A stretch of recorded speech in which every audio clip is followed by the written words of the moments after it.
आज हम बनाएंगे शाही बोटी मसाला। बिस्मिल्लाहिर्रहमानिर्रहीम। अस्सलामुअलैकुम वरहमतुल्लाहि वबरकातुहू। डेली कुकिंग व्लॉग में खुश आमदीद। आज हम बना रहे हैं शाही बोटी मसाला। जी हैरान नहीं हो रहा, पोट, कलेजी और गर्दन, इसको मैंने इज़्ज़त अफजाई देने के लिए आज की हंडिया का नाम रखा है शाही बोटी मसाला। हमने ले लिए हैं 3 बड़े बड़े टमाटर, 3 बड़े प्याज, साथ में हरी मिर्चें, लहसुन और अदरक का हमने बना लिया है पेस्ट। हमने अच्छे से धो के पोट और दिल को अच्छे तरीके से वाश करके कुकर में डाल दिया। ऊपर से 3 बड़े प्याज, 3 बड़े टमाटर, 5-6 हरी मिर्चें, 1 फूल लहसुन का, 1 इंच अदरक का टुकड़ा डाल दिया है।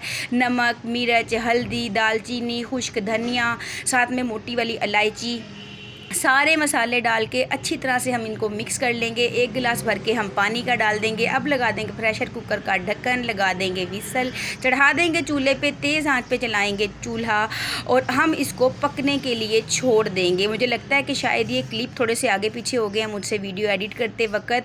और अब हम जबकि ये तकरीबन अच्छी तरह से दरमियानी आंच पे इसकी सीटी 15 मिनट चली है। हमें पोट को इतना गलाना है कि उंगली लगाने से ही पोट जो है ना वो टूट जाए, इतना हमें गलाना है। 15 मिनट बाद हमने इसकी विसल हटाई है, इसकी गैस रिलीज़ की है, ढक्कन खोला है तो देखें दिल और पोट बेहतरीन तरीके से गल चुके हैं। अब हम इसके अंदर डाल देंगे गर्दन, जो कि हमने अच्छे से धो के रखी हुई थी। गर्दन को शुरू में शामिल नहीं करना, नहीं तो गर्दन जो है ना बहुत जल्दी गल के टूट जाएगी, टुकड़े टुकड़े हो जाएगी। इसलिए दिल और पोट को बेहतरीन सा बिल्कुल रुई की तरह गलाने के बाद अब हमने इसके जो थोड़ा बहुत पानी रह गया था ना, इस पानी में हमने शामिल कर दी है गर्दन। अब गर्दन थोड़ी सख्त है तो हम इसको हल्की आंच कर देंगे और 3 बड़े बड़े चम्मच हम जो है डाल देंगे इसके अंदर दही के, घर का बना हुआ दही है, और हम इसको ढक के हल्की आंच पे छोड़ देंगे ताकि जो गर्दन है वो अंदर तक बेहतरीन सी गल जाए, तभी तो इसे खाने का मज़ा आएगा। तकरीबन 15 से 20 मिनट हमने ढक्कन बंद नहीं करना, वैसे ही ढक के हल्की आंच पे मैंने इसको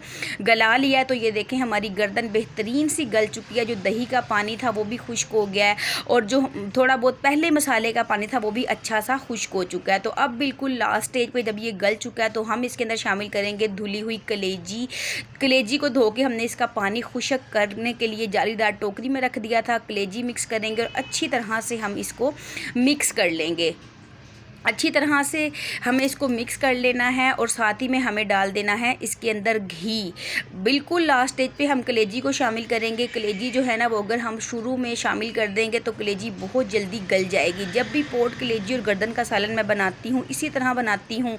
पहले गला लेते हैं हम अच्छे तरीके से गर्दन को, फिर हम डालते हैं पोट और उसके बाद हम इसको ढक के लगाएंगे दम और डाल देंगे हम 1 चम्मच गरम मसाला, थोड़ी सी कसूरी मेथी, थोड़ा सा हरा धनिया। और देखें कितना प्यारा खुशबूदार बहुत ही अच्छे फ्लेवर के साथ शाही बोटी मसाला बनके तैयार हो गया है। बहुत ही मज़ेदार लगता है। साथ में गरम गरम तंदूर की रोटियां, लजीज हांडी, अच्छे से गली हुई पोट, कलेजी, गर्दन, लीजिए शाही बोटी मसाला बनके तैयार है। आज की वीडियो आपको कैसी लगी आपने ज़रूर बताना। वीडियो अच्छी लगे तो लाइक और शेयर करें। अगर आप मेरे चैनल पर नए हैं तो मेरे चैनल को सब्सक्राइब भी ज़रूर कर लीजिए। बेल आइकन के बटन को प्रेस कीजिए ताकि हर नई आने वाली वीडियो का नोटिफिकेशन सबसे पहले आपको मिलता रहे। लीजिए, देखते ही मुंह में आ गया है पानी। शाही बोटी मसाला हो गया रेडी, साथ में है गरम गरम तंदूर की रोटियां। हम इसको इंजॉय करेंगे आज के अपने डिनर को। आप भी अपने घर में बनाएं और खाएं और दुआओं में मुझे भी याद रख लीजिए। इंशाअल्लाह फिर मिलेंगे किसी एक नई वीडियो में। अल्लाह हाफिज़।